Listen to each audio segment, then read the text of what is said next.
I am really looking forward to today's chat with my gorgeous friend, Jen Harkness. Jen, we were just chatting. I think we met just before my wedding, which is nearly 28 years ago. So we met. I knew Jen's mum. I used to play golf with Jen's mum and another girlfriend, and I met Jen through her mum. And it's been beautiful because we've reconnected in the last sort of 5 or 6 years. And it's just been really, really lovely to reconnect with Jen. And Jen has a really, just such a inspirational story. And we have very similar journeys from growing up. Jen's dad passed away when she was young. My mum passed away when I was young. And we're a member of that club, Jen, that's not a great club to be a member of, but we sort of share some very lot of similarities. So welcome to today's podcast chat. How are you? Thank you. I'm excited. I'm a little nervous. I was very honoured, as you know. When you asked me, I thought you were crazy, but no, I'm very honoured and I'm really excited about it. Just like chatting with you anyway. Yeah, I know. Do you know what? I love, you do. You have such an inspirational story. And it's really the thing I love, Jen, about you is just your mindset and how you have such a positive mindset and outlook on life. So let's go back before we dive into that mindset stuff. But what was life like for you growing up? Do you want to just share some of that with the audience?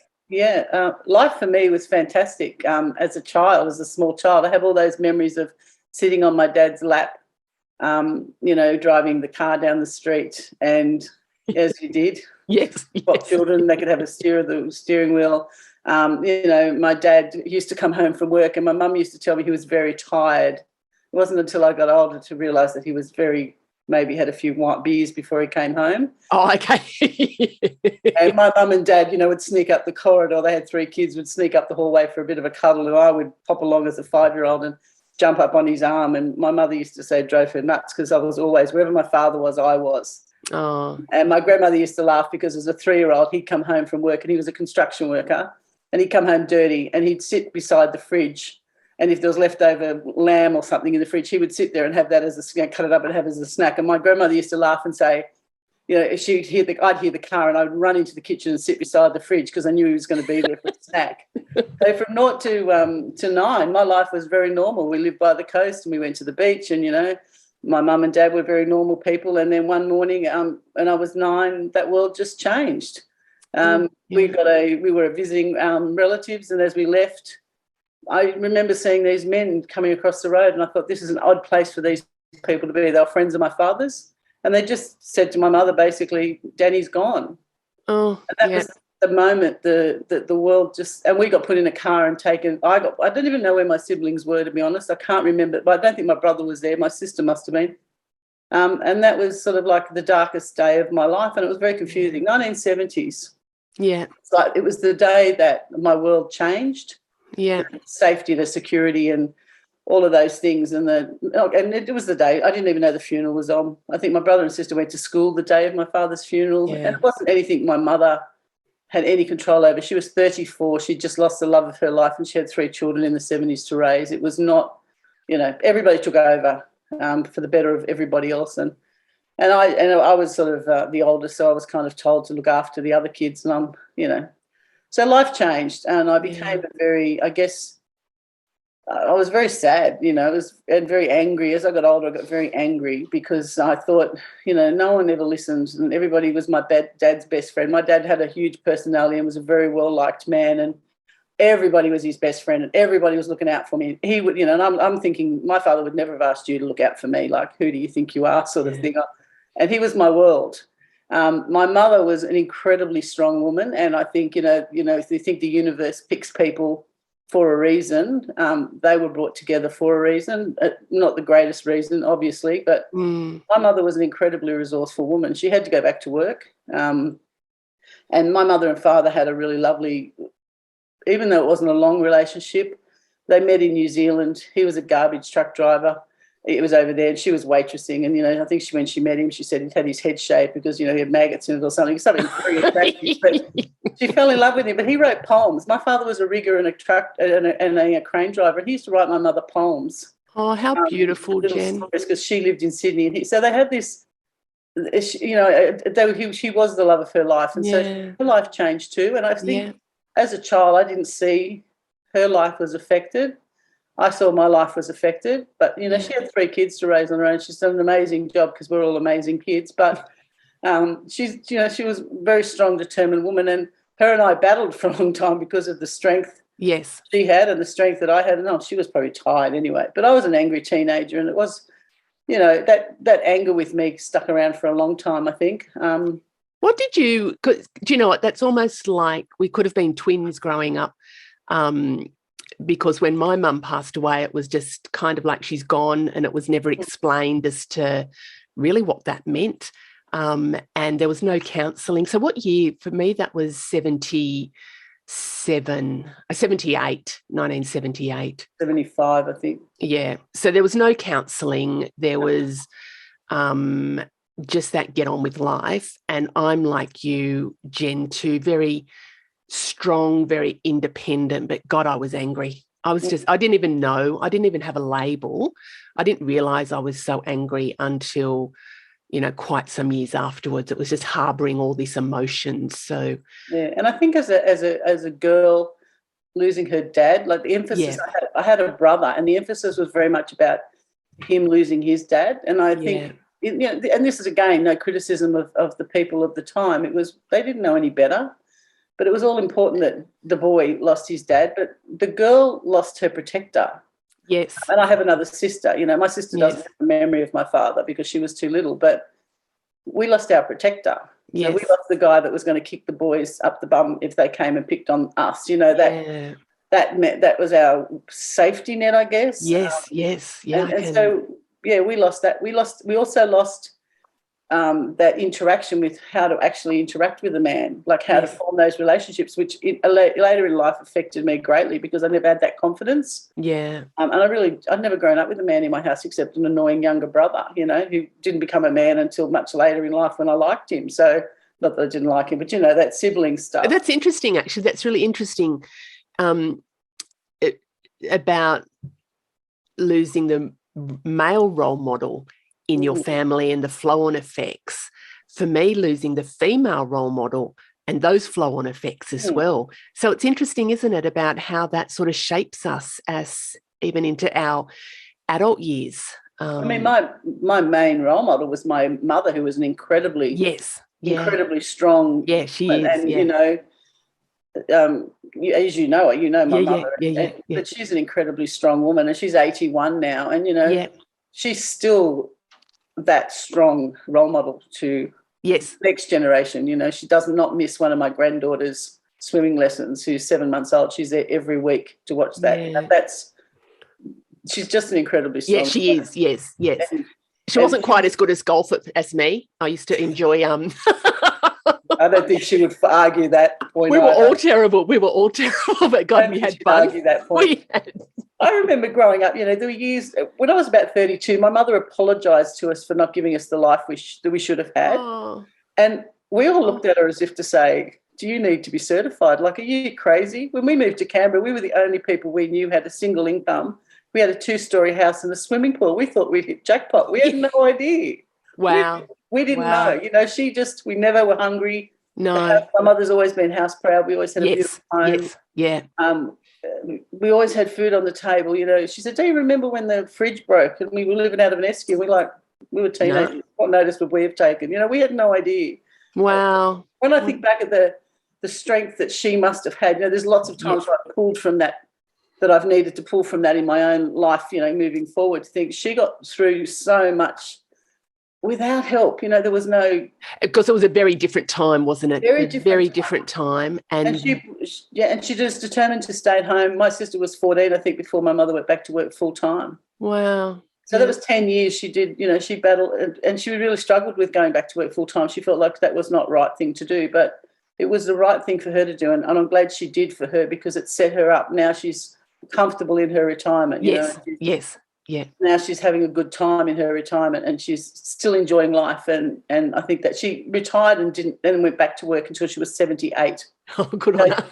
You know, she's just an amazing woman, and my grandmother was an amazing woman. Her mother was an amazing woman. So the strength sort of comes down. And the strength is there, and that's one thing I see with, not one thing, that's one of the things, Jen, that I see with you. There is a real strength about you, and it's a strength of character, but a strength in that, like, you have the kindest heart that I have ever seen in anybody, that you are about not only yourself, like you're a strong, independent woman, and that sounds like that's part of your, you know, generational, intergenerational elements as well, but you've just got the kindest, most beautiful heart, always there for other people. And we'll talk more about that in a minute as to some of the things that you do for other people, but I think that's just part of who you are as well.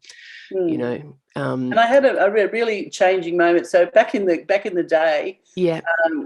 the 80s, you know, you could, or 70s actually, you could have your children charged with uncontrollable, and my mother had enough, and I don't blame her. She was dealing with an angry teenager and 2 other teenagers. You know, she was tired, and I was just a squeaky wheel. I wasn't really doing anything that bad, but I was a naughty teenager. And she basically said to me one day, "You're either going to counselling or I'm taking you to the police and charging you with uncontrollable." Oh. And at the time I'm like, "Oh, I'm too scared of the police." Like, I was not about getting in trouble. So I said, "Oh, can I take the other option?" Wow. It's the pivotal moment in my life where my life changed again, because I sat down and I said to the counsellor, she said, "What have you got to say?" And I said, "What's the point? No one ever listens." And she said, "This is your hour. You talk." Wow. And I talked, and it was almost like instantly I just went, "Thank you." That's all I needed to do. Gosh. And I had the whole of my weight lifted off my shoulders. I walked out of there, you know, feeling 10 kilo lighter, and we moved to Canberra after that, and I felt like this is a fresh start. And it was a really big moment, but it changed then. So I was 15 when I came to Canberra, but that then changed, you know, some other things that I chose to do later in life, because I knew what it felt like to be heard finally, and I wanted to do that for some other kids. Yeah. So when I was 18, I went to Bernardo's to do a friends program it was, and I was 18, and they said I couldn't do it at 18. I was too young, and I said, "Well, why?" Can you just explain what Bernardo's is? Because there'll be people listening to this that won't. So Bernardo's is Dr. Bernardo's originally years ago was a very different thing to now, but it used to take in foster children, and now it runs a whole heap of programs. And one of the programs it runs was for children who not necessarily are children who are troubled, but they might be in a family where there's challenges, and that child might be getting ignored or, you know, put aside because there's other challenges the family got to focus on. So it was like a big sister, big brother kind of program, but I was too young and they wouldn't let me join. And I was determined. I'd decided that I wanted to start at 18. So I didn't care what Bernardo's rules were. So I had a few discussions with them, and everything they said to me, I said, "But what if this?" But, you know, so anyway, they said, "All right, we'll give you a try."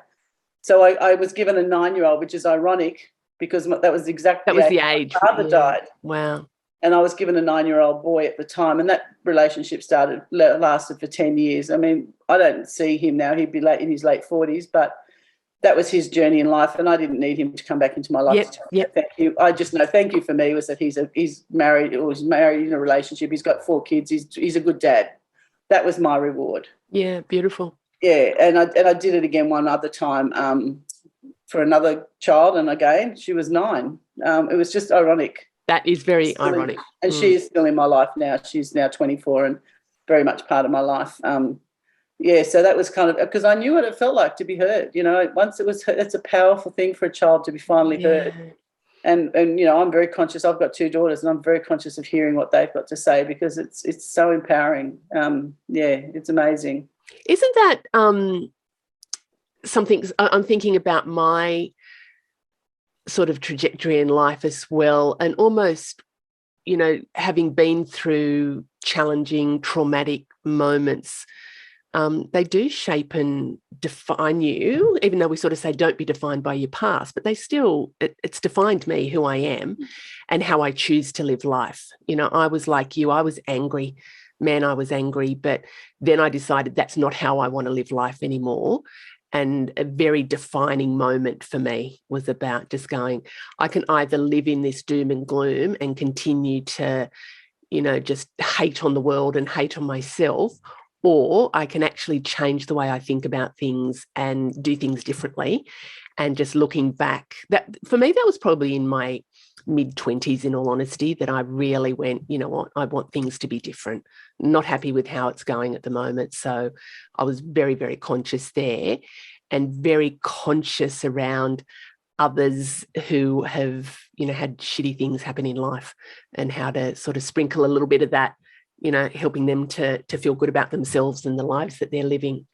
Yeah, and I think that truly the biggest turning point in my life, following on from all of that, was the 24th of March 1989, when I had my first daughter. Yeah. Emotional.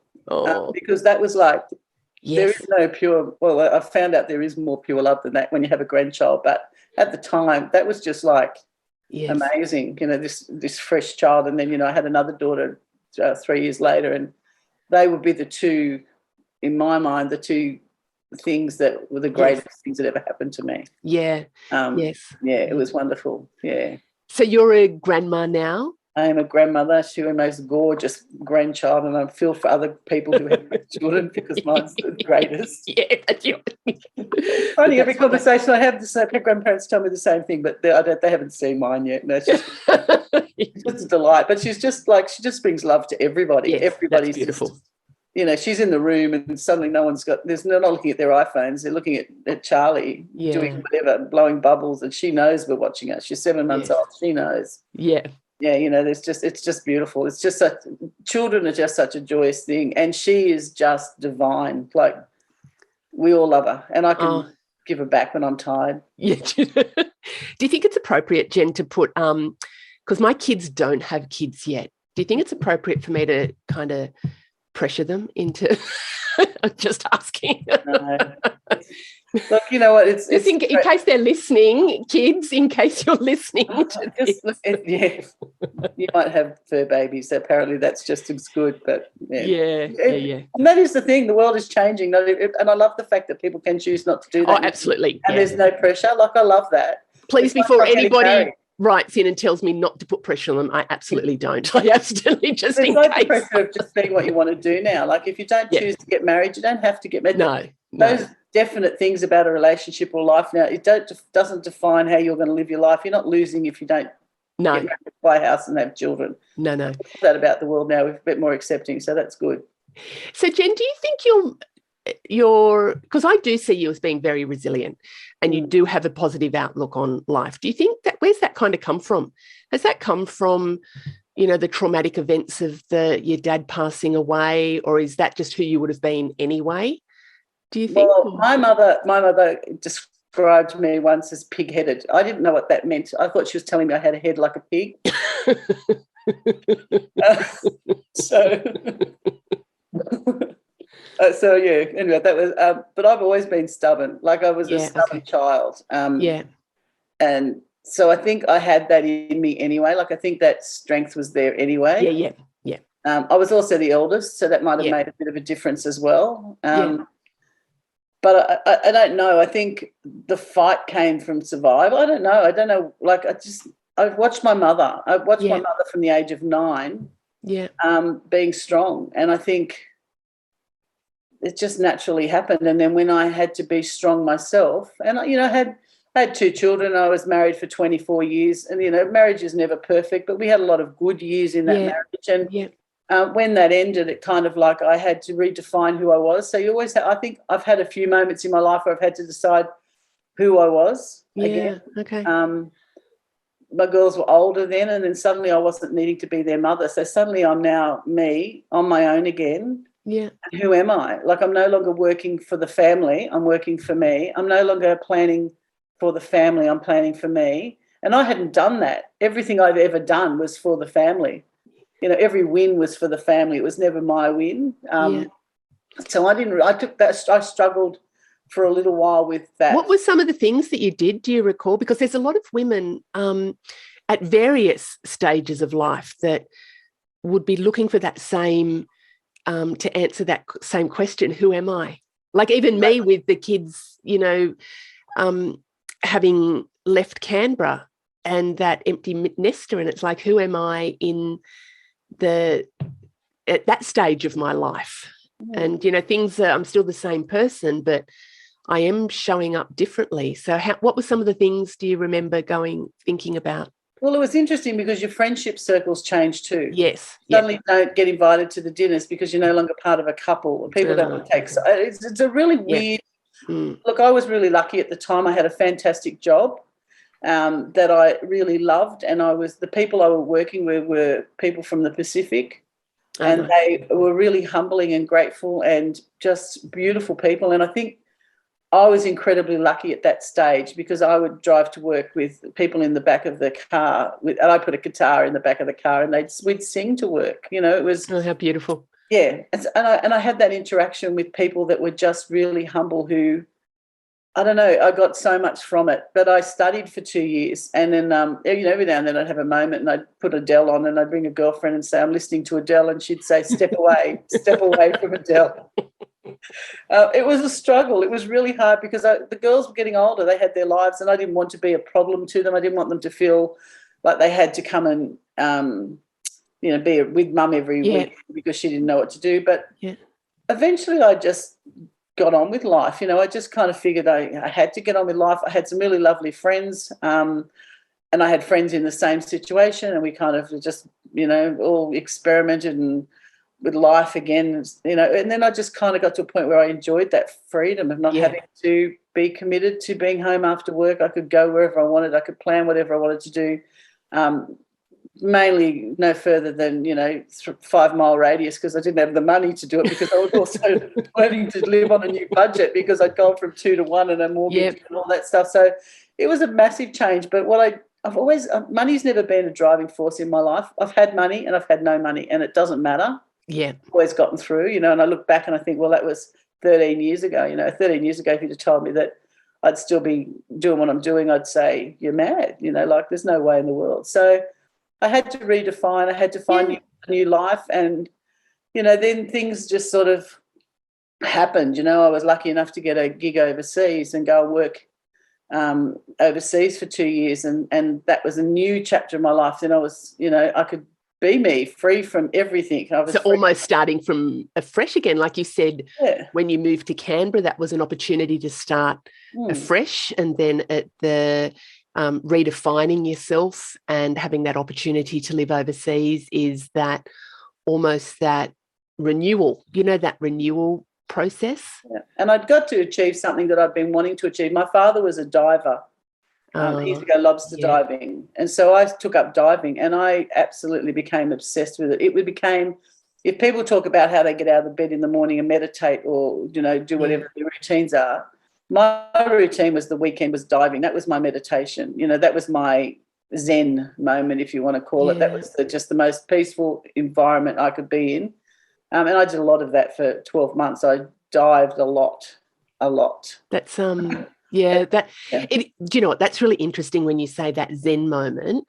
That brings up diving is not my Zen moment at all. I remember, it was probably 100 years ago, doing a conflict resolution training, and they said they were doing this meditation and just visualize that you're diving underwater and you're surrounded by all this, what I'm sure you would find very, very peaceful and cathartic. I actually had a panic attack in that meditation because that just freaks me out on so many levels. Just the confinement. Sorry, that's Boston in the background. So that's even just the differences in what are our Zen places. But you were able to do that, and I know you talk about that a lot. I love it. It was a really important moment. Yes, important time in my life, and it had also got me through another turning point in my life, I guess, because it sort of came after that, the next big turning point in my life after my marriage ended, with 2 years later when I was it 2 years? No, it was 4 years later I was diagnosed with Parkinson's disease, and that was another huge moment in my life. I'd had a friend diagnosed, so I kind of knew about Parkinson's, so I wasn't kind of confused about what it was. What it was, I want it to be in me. How old were you, Jen? How old were you? 48 at the time. Wow. Is that common for people with Parkinson's to be diagnosed so young? They say about 20% is the rough figure. In Australia, we say about 20% of the population are under the age of 50 when they're diagnosed. Wow. So, the youngest I know is 32. Personally, that I know is 32, that is a friend of mine. So that brings a whole heap of different challenges. Like with Parkinson's, when you're diagnosed after 60, it's not going to be different. The challenges are going to be the challenges in terms of your health, but the extra challenges, you're still paying a mortgage, you've still got a career when you're under 50, people raising children. So it was, again, I then had to go, well, now who am I again? Now who am I? Now I've got the big P over the top of my head, and is this my life? I was terrified that 5 years' time, because the doctor had told me I had 5 good years left in me. Oh, gosh. But, I was after 50, well, what was it? So how long ago was that then? That was nearly, how many 8 years? 8 years ago.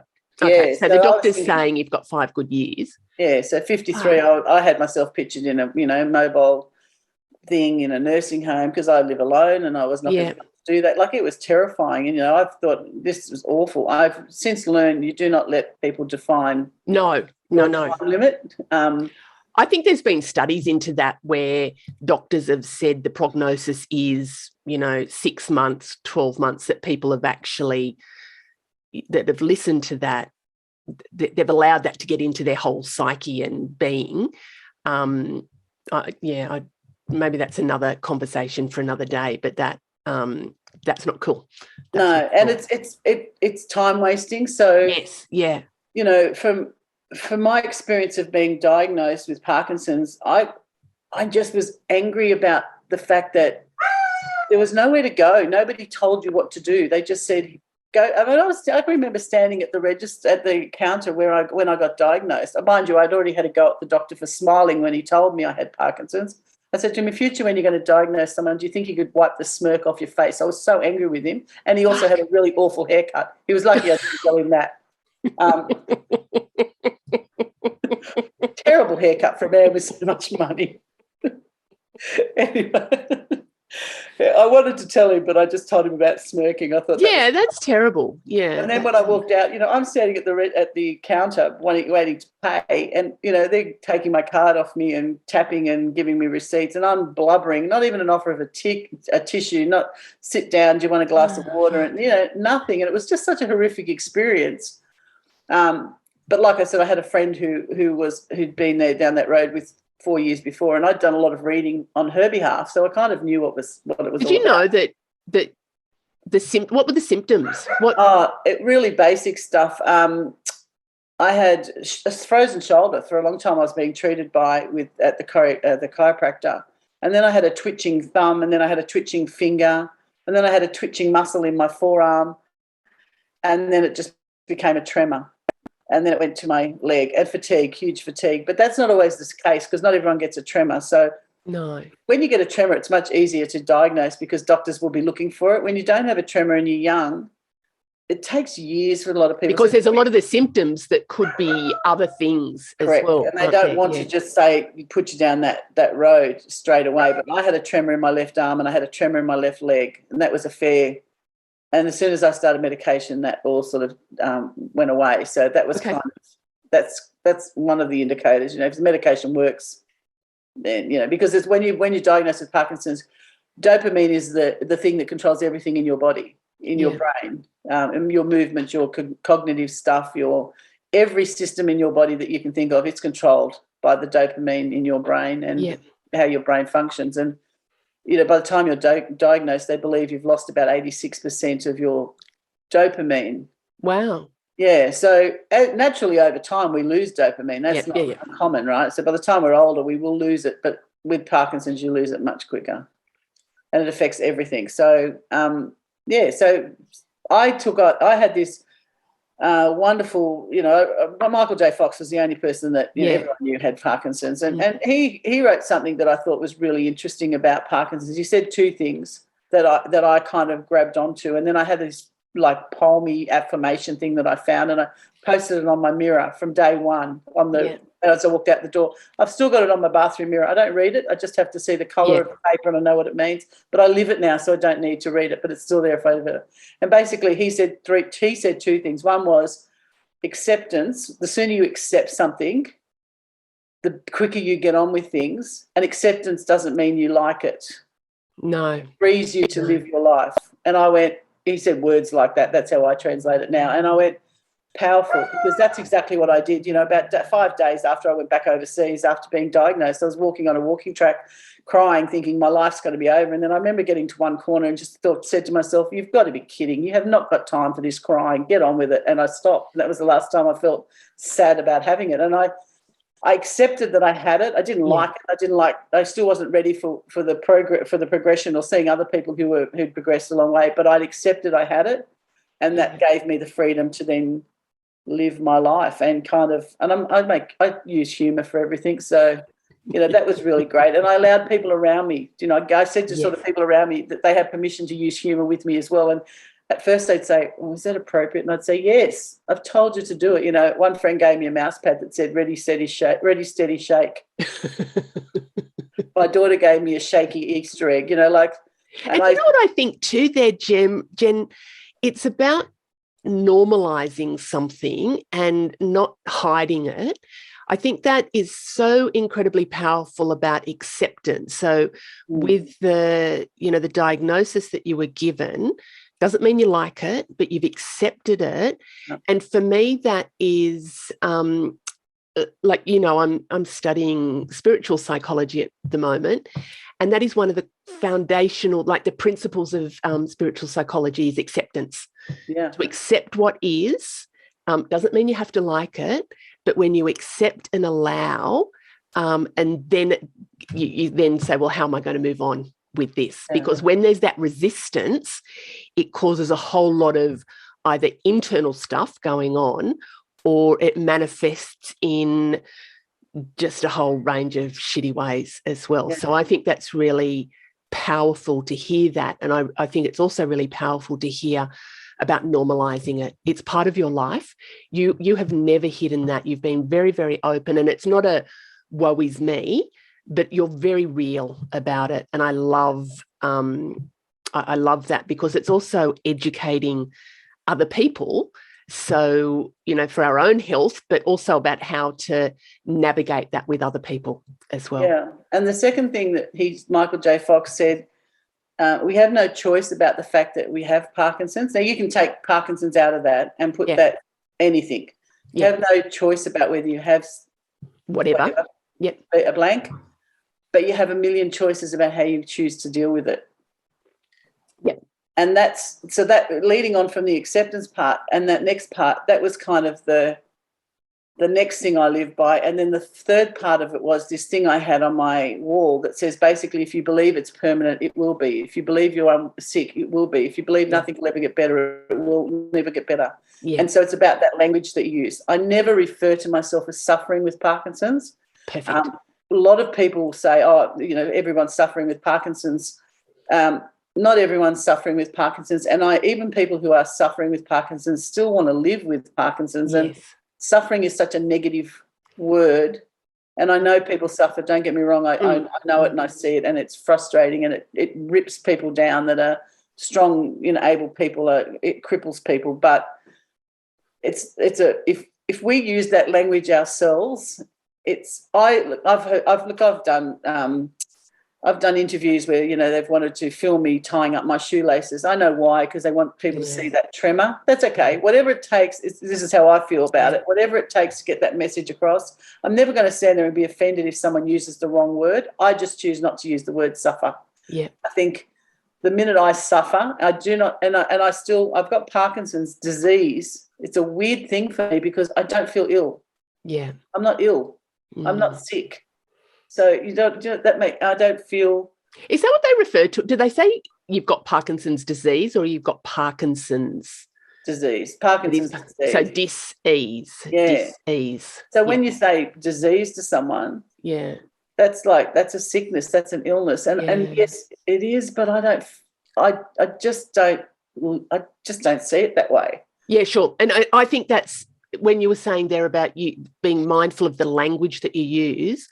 I think that's just in life. Be mindful of the language. You know, what you're putting in to your mind and to your body, whether that be food, substances, but it's also what you say to yourself and the language. And the suffering has a negative connotation, whereas living with Parkinson's, that's what you're doing.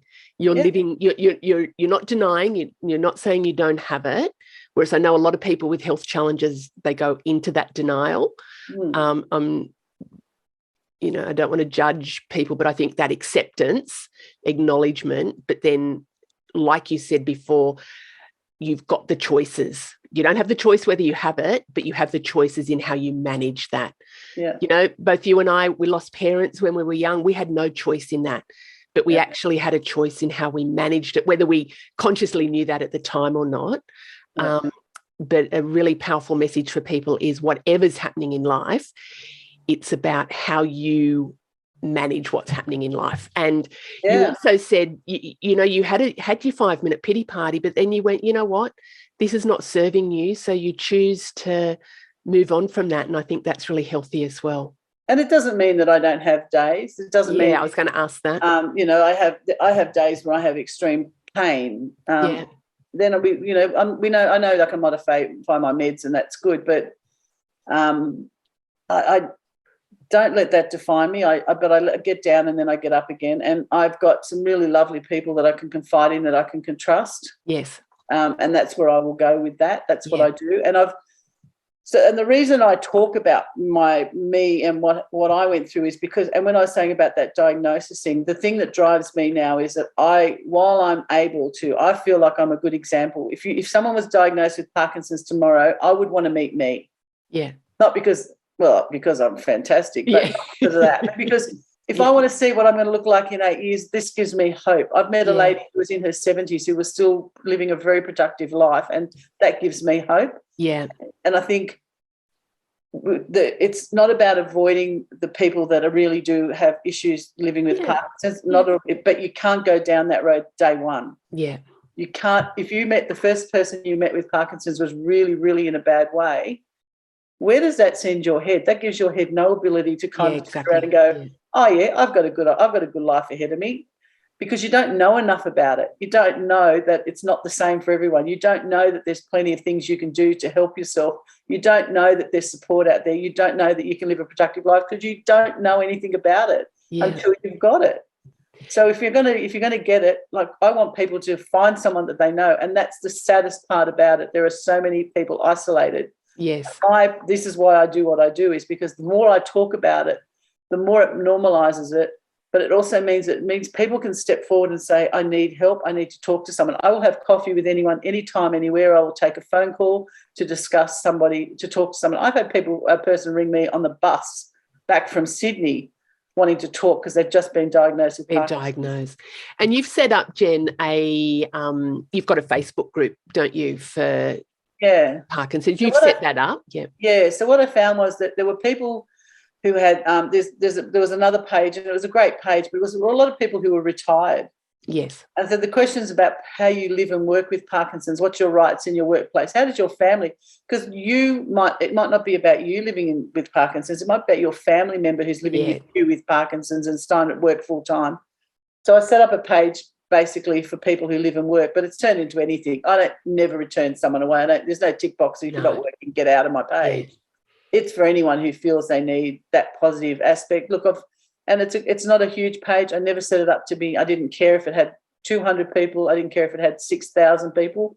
It was about the people who needed to be there were there, and it's been lovely because it's become a little community. And we've met face to face. Some people I've met face to face. Some people we meet in the internet or whatever. But there's some really wonderful, inspiring people living really well with Parkinson's, and that's the message I keep trying to get out to people is, don't define who you are by someone else's prognosis or progression, because that's not what's going to happen for you. And we could even take that further in, don't define yourself by other people.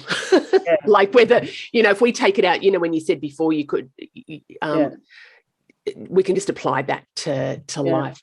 What's next for you, Jen? What's next? Well, not what's next for me. Look, I'm just working. I've got 3 years left of work.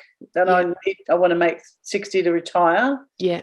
And then I keep doing what I'm doing with people with Parkinson's, because I know it's so important. And I think the thing we forgot after the Parkinson's was I got diagnosed with breast cancer, which what led me to doing so much with Parkinson's, because when I got diagnosed with breast cancer, they gave me so much information. They were so supportive. Sure. It was so well set up, and I went, this is really bad. There's got to be a contrast, which is what drove me to, again, another defining moment of who I am now, breastless and whatever else. But, I could talk all day about that stuff. But at the end of the day, it was the same. I had to imply the same thing to that as I applied to Parkinson's. Again, accept it. Again, choices about how to deal with it. And that's what I chose to do. It was a tough 12 months. It was much harder than Parkinson's. But at the end of the day, it gave me the catalyst to do what I'm doing now for people that with Parkinson's. And I'll do anything people need help with. I'll listen to anybody who needs to be heard, because I understand what that early days are like until you find your feet. Yeah. And I say to people, and again, this could be applied to anything, is the sooner you get your head in the game, doesn't matter what medication you're taking, as soon as you get your head in the game, as soon as you find out what you need to do for you, and as soon as you start that taking action for your life, because we are the worst advocates of ourselves. We don't, we go to a doctor's surgery and the doctor will say, as my doctor did, you've got 5 good years. I mean, I should have picked up something on the table and thrown it at him. Yeah. Like, how dare he tell me what my Absolutely, life is? I get very so riled up about that. I'm a big push for tell people to be their own advocate. Don't go to the doctors. Take a list of questions to the doctor. Yes, he's got 20 minutes. He's going to push you out the door because he's got other patients to see, and I appreciate that. But if you've got 10 questions to ask, then you don't leave that surgery till those 10 questions are answered. Because you know what I love, Jen? Months. Yeah, and you're a really good support for people, because often when they're in the midst of, a diagnosis, a life-changing diagnosis, they're not thinking clearly. So what I've observed is that you're there from your experience to help other people to make it, I don't know whether easier is the right term, but you certainly are there to help other people in their experiences, because not everybody has the resources the resources to manage things themselves. So and it is a grieving process when you go through when you diagnose something. It's a grieving process, and most people don't look at it that way. Absolutely. And some people are too hard on themselves. Others around them don't understand what they're going through. It's hard to articulate. So relationships are stretched because suddenly that person's changed. Cognitively, they've changed. Their moods may change. Yeah, lots of things may change about them, and not everybody can handle it. My daughters are wonderful, but they don't like talking about it. Interesting. But they're wonderful support, and that's that's their coping mechanism. I know they're proud of how I handle it. I know they're very, very supportive of me, but they don't necessarily talk about Parkinson's as such, because the reality of it, they talk about the superficial stuff, but that's their way of coping, and that's fine. Yeah, that's absolutely fine. I'm not going to tell them. They're there for me, and they'll be there for me. But that's fine, and that is my drive, is to stay well. So I'm not that they have their lives, they raise their kids, they do all the stuff they're going to do, whatever it is they want to do, and they don't have to stop that for me yet. So and that's interesting too, being cognizant of people's reactions and not imposing. It's about navigating it together. So it's not imposing your way onto them. It's about being mindful. And I think so many things that you've talked about, Jen, are certainly in relation to your journey with Parkinson's, but really they are applicable to journey in life. All of our journeys in life. They're really powerful pearls of wisdom. Where can people find you, Jen? What's your so you've got your Parkinson's Facebook group? Yeah, so that's called Living with Parkinson's. in Australia and New Zealand. So we incorporated people from New Zealand. Where else can they find me? Gee, I don't know. Facebook. Jen Harkness on if anybody wants to connect on Facebook. If anybody does want to connect, I guess they can contact you through the Happiness Hive. The details are absolutely here. Yeah, so what's for me now is I want to get Ida May, which is my old caravan that I bought, back on the road and go and do some holidays with her. I've got now big plans to renovate some more of her. Look, and the other thing for me with about anything anybody has is, if you're feeling good, don't feel bad just because other people need to see you limp. Yes, and what I mean by that is, you know, if you've got something that's going on and you're having a good day, have that good day. Don't worry what people are going to say. I thought you had a chronic pain, or I thought you had chronic illness, or I thought, have your good day, and who cares what other people think, because you should be wanting to get better. You should be doing things to make yourself feel good. So don't ever apologise for. I mean, I remember they gave me a disability parking, and I used to limp for the first couple of months because I didn't want people judging me for having it on days that I needed it. So I don't limp anymore. And if you want to challenge me, because that's fine. I turn those challenges into opportunities to educate. Yeah.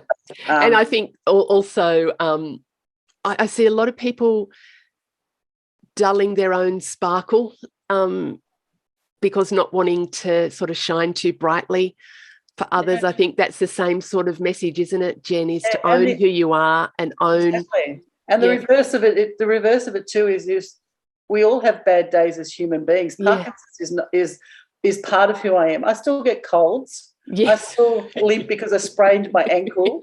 Like quite often people say, "Are you okay?" And I'm like, "Yes, I'm fine. I'm, just sitting too long or whatever." Like, yes. I'm still life goes on. Life goes on. I'm still a human being who has other stuff that happens in my life, and I'm really lucky that I have wonderful friends around. Sometimes I think they all think I'm falling to pieces or something. And no, I'm just thinking, no, I'm 57, Nelly, and I'm my bones creak when I go to the gym the next day. I'm in pain. And I just happen to have Parkinson's as well. Sometimes it's just because I've been to the gym. So life is normal, and that's what I say. I don't define everything that I wake up in the morning. I can tell what's Parkinson's and what's not. Yeah. I don't define myself by my Parkinson's. I have it. I speak about it because it's really important to get awareness out there and to get others to.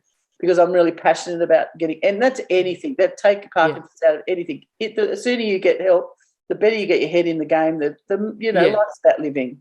Yeah. You miss too much if you don't do it. Yeah. Oh, Jen, that has been absolutely beautiful, and I have loved, we could talk forever. Maybe there's a part 2 in the wings. So thank you. Hugs and happiness to you, and thank you very, very much, Jen, for today. Thank you so much too. That was awesome. Loved it. Thank you. See ya. Bye.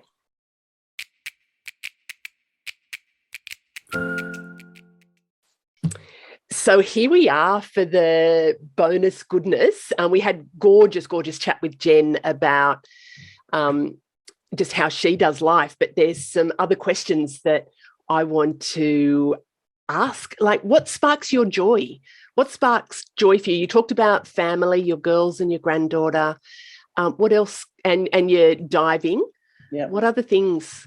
I love live music. I can listen to music. I love listening to music. Look, my daughters and their partners and my granddaughter, when I'm with them, like, that is my absolute joy. Like, number one, take everything else out of my life, and that's the thing that brings me joy. And it's important to me to have a good relationship with my girls and their partners, because that's important. Yeah. Look, my friends bring me joy. Just the freedom to do what I want to do is what brings me joy. Planning for the future brings me joy. I can't wait to finish work so I can get doing more work, if that makes sense. But the work I want to do, at the moment I have to do it. I've accepted the fact that I have to work where I'm working for the next 3 years. Yeah. And then I can do what I want to do. And 3 years isn't that long, really, is it? And I think when you're thinking about goal setting, 3 years is actually a pretty small point in time, and then thinking about all the other things. And I'm doing what I want to do more of. I'm just doing it slower at the moment. And I'm a very impatient person. I don't do things in halves. Do you have any daily habits, like success, happiness habits? I really want to. Like, I try to. I've got so many journals that I've started. Yeah. People keep giving me blank books and I think, oh, good, I'll start a journal. And then it's one page and I've never written in it again. Yeah. No, I don't really. Look, I think I live every day the same. I just kind of go to work. I want to go to work. I want to get through the day. But, I've been listening to, it's funny, I've been listening to your masterclasses that we're doing for the Happiness Hive. And when I'm going to work now, I put it on run it through my phone and through the and listen to it. And then when I get to work, I stick it in my ear and I'm working away and all I've got, I don't even hear what I'm hearing. I'm subconsciously hearing it because I'm working and doing other stuff. But I love listening to people. Yeah. I get really inspired by people. So daily rituals, no, nothing I could say. No, so specific ones. No, I don't get up and, meditate or I've tried. But no, I know. I know. Take a medication every 3 hours is enough for me to remember. That's my rituals every day. That's your ritual. Yeah. Remembering to take them to work. Remembering my glasses, that's my ritual. Yeah, that's my ritual. Have you got your glasses? Have you got your tablets? And have you got your car keys? There's my rituals every morning. I think that, and it's about keeping it real, isn't it? Yes, that's absolutely about keeping it real. What's the most courageous thing you've ever done? Courageous thing. So I'm putting you on the spot here. Yeah, that's interesting. I don't know because I don't know. One of the things that comes to mind, and I don't know if it's the most courageous thing I've done, but one of the things that I was pretty proud of when I met John, he was Mr. You know John, he's Mr. Action man and really outdoors adventure. And our first date was caving. We went caving and I'm friggin', you know what I said about diving and stuff like that. I'm claustrophobic and all sorts of things. But anyway, he was pretty impressed because I went caving. I cried all the way. And I think maybe our third date was abseiling. And I'm just like, fuck, I am not an abseiling kind of girl, but I wanted to impress this guy. And I'm sure that's not really why I just did it. But I went abseiling and I did not love it. I cried all the time. But by the end of that abseiling session, Jen, it was out near the airport that Jen and I are both in Canberra, Mount Ainslie. And there's some cliff thing there, but I ended up abseiling front forward. Is that what you say? Front facing over this cliff. And I was just like... So that terrifies me. It terrified me, but God, it was liberating. I would never, ever do it again. And I don't have that feeling, but it was a really liberating, pushing myself to something that I absolutely hated and feared, but I was able to overcome it. And that kind of represents when I get in that fearful state, I think, yep, that's how I felt when I was abseiling, but it was little bit by little bit. It wasn't like, here, just jump over the edge. I'm not that kind of person, but it was just little bit by little bit, and it was actually very, very liberating. Yeah, I think if John's listening, I'm not doing it again. Don't think that I'm excited to do that again. I think if I had to say, my diving for me probably pushed me more than anything ever had, because I was 40 metres under the water with a tank of air. But see, going up high terrifies me, because my father actually he died by falling, and so fear of height for me is great. But going under the water doesn't frighten me because I can't fall under the water. Yeah, see, I think I've had some past life stuff, because when you even talk about that, I just feel that constriction on my lungs. There were two incidences while I was diving that probably one was we went out it was the middle of the Pacific Ocean. There's nothing around us, anchored the boat and jumped off the side, and it was the current was so strong you had to pull yourself along the front of the boat with a rope and then pull yourself down with pulling on the rope. And then when we got to the bottom, we were literally crawling along the bottom of the ocean with our fins dug in, holding onto rocks, and I had a GoPro in one hand and we were filming sharks swimming around in front of us. Holy hell. Wow. I was just in love with it. I was so fascinated by the whole thing. And you're crazy. To get back up, the current was so strong, we were holding onto the ropes and we were, like, it was blowing our bubbles that way. And, it was just, I got out of that water feeling like I had just won $1 million. Mind you, I will feel great when I do win $1 million. Another time was when I was 16 metres under the water and I lost air. I had no air. And I had to grab hold of my dive buddy and grab his spare rig. And I I was really proud of the way I handled it, because I actually was quite calm about the fact that I had no air. That was interesting. I went whitewater rafting one time, and the instructions were, we're going to go over and you'll possibly end up under the water, but don't panic. And whatever you do, if there'll be people that'll probably fall on top of you, just let them fall and you'll come back to the surface. So whatever you do, don't grab onto the person who falls. And I'm like, yeah. Anyway, went under the water. I panicked. Person came on top of me. I grabbed them. They drowned. All the things that were like, don't do. I'm not the person. No, I'm not the person in those panic situations. And having to say, though, about the day I had no air, it wasn't that I had been irresponsibly diving. For anyone who's going to write in and say, well, you shouldn't have done that. Yeah. I had just started and the valve wasn't open far enough. Someone had shut it slightly when they turned something on for me, which as you go down deeper, it shuts off. And so it was somebody else's fault. Well, they didn't realise what I'd asked them to do, and they'd knocked the tank, so closed it a bit. So then anyway, so it wasn't that I didn't have plenty of air. I had plenty of air. It was just a bit of a issue. Yeah. What's the best piece of advice you've been given in life? I think